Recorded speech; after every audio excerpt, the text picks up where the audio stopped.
Good morning. Today is Tuesday, September 10th, 2013 at 8 o'clock in the morning. And today is day 4 of my sugar withdrawal program, the T-30 method. And so today I have 13.5 teaspoons of sugar in here, so about 54 grams of sugar. Still about equivalent to what I had in a large energy drink. So let me taste it.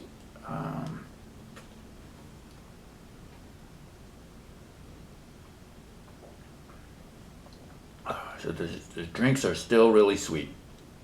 And it's working out pretty good. I'm sort of getting into a rhythm with the program. So yesterday worked out fine. What I'm doing is just the bottle lasts almost all day, actually. It does last all day, and throughout the day I just keep taking little hits of it, and they're like little pieces of candy. And even now, as I taste this, it's still pretty sweet. I think, in a week or so, when they get weaker, I'll probably be drinking it more. But now it's just I just take it all day. Whenever I have a sugar craving, I just take a little hit off that. And then I try to save about that much for when I eat dinner. After that, I just drink the rest of it as like dessert. And I'm still supplementing it if I ever have other sweet cravings. I have some fruit in the refrigerator, like I had a nectarine I think yesterday, and I'm going to continue to do that going forward.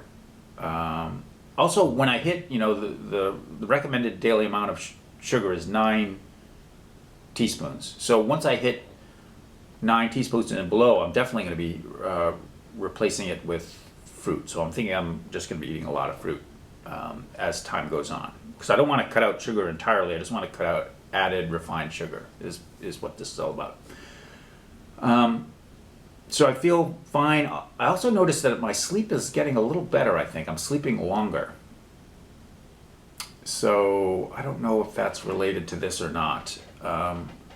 Because I think with these drinks, I'm still cutting my sugar intake significantly than what I was doing before. I mean, I think I was drinking a lot of sugar before. Because with this, I feel like I'm drinking a little sugar than I normally do. So it's hard to know what I was drinking before or eating. But I know I was having less than I'm having now because I'm waking up with a little urge to get a sugar hit. Okay, so yesterday I talked about the 3 main food groups: fats, proteins, and carbohydrates. There's also vitamins and minerals too, but those are the 3 main food groups. And I focused in on carbohydrates, which is where this series is going to be concentrating on. And then within carbohydrates, this tiny sliver of refined sugars. I've just been hearing, it just seems that that's what a lot of people are talking about now as the danger area. And I want to focus on that. Plus, I just want to lose some weight, basically. I weigh about, actually, I'll just sort of show you. I don't know if I'll cut this out, but, so I don't know, I weigh about 200 pounds, and so I want to lose like 20 pounds, ultimately, get down to 180, which I haven't weighed that in 20 years or more. So I talked yesterday about one of the problems with refined sugars and refined carbohydrates is they get quickly into the bloodstream. Mankind has made it so easy that once you consume it, it quickly gets converted into glucose, which is sort of the food of the body, and starts circulating in your bloodstream. Insulin is produced because insulin is required for glucose to enter into the cell. And you basically end up with these spikes of insulin spikes and glucose blood sugar spikes, and it goes up and down like this all day. And theoretically, that's not good for your body. And over time can lead to all kinds of problems, like type 2 diabetes and metabolic syndrome and other things. Actually, it's not completely proven it's related to those insulin spikes, but those spikes also, when you get a lot of insulin and glucose in your blood, The insulin tries to get that glucose into the cell, and anything that's left over gets stored as fat. So it's as you get heavier and heavier obesity, that contributes to metabolic syndrome and diabetes. Now, so that's been known for quite a while. Now, the second thing that I want to talk about is this just started about 4 years ago, where this guy, Robert Lustig, I think his name is, in California, gave a speech that's on the internet. I think it's called Sugar, the Bitter Truth.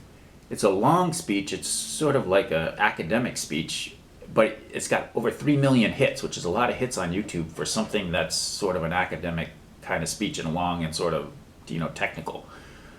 So he may be onto something, and he's been featured on 60 Minutes, and this is beyond the idea of these spikes. It's that sugar and its replacement, called high fructose corn syrup, contain glucose and something called fructose. And basically, his whole thesis is that fructose is a poison and is a toxin to the body.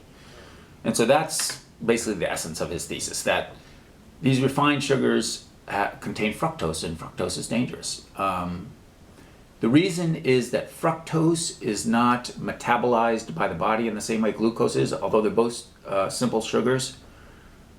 Fructose, by the way, fructose is a natural fruit and sugar, a natural sugar found in fruits, which your original thought, my original thought is that's about as natural as you can get. So how could fructose be dangerous for you?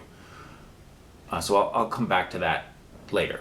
But fructose gets metabolized differently than glucose. First of all, it doesn't cause an insulin reaction the same way glucose does. And so for some reason your body doesn't register that you're full because you're not getting the same insulin response or something. I'm not explaining that well, but somehow when you eat fructose, your body doesn't know it's as full as when you're just getting pure glucose.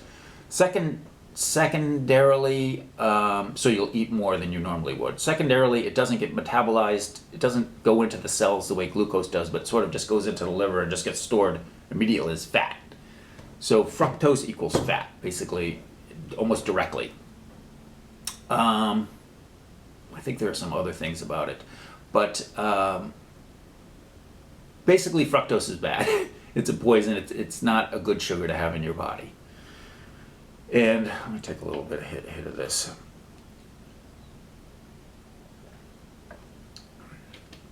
Fructose is found, this has table sugar. Fructose is found in table sugar and in something called high fructose corn syrup, which is a cheaper alternative to table sugar that's been around, I think, since about the 80s, and is in a lot of foods. I'm sorry going through this fast. I'm going to start up again. Thanks. So I may get more into that whole theory, other than to say that, now there's at least two theories as to why sugar is bad. One's that it, spikes your blood sugar, and the second is that it contains fructose, which is a poison or a toxin. Now that's a relatively recent theory, so that it's going to take time to find out whether it's true or not. But either way, I want to quit sugar. I think there's plenty of evidence that it's bad for you. Okay, so today is day 4 of my sugar withdrawal program. Everything's going well. I have a house guest coming over, so I may not do videos, but I'm going to stay on the program. But I may not do daily videos for a while, or I may, depending on whether I have time to do it or not. All right, thanks for watching.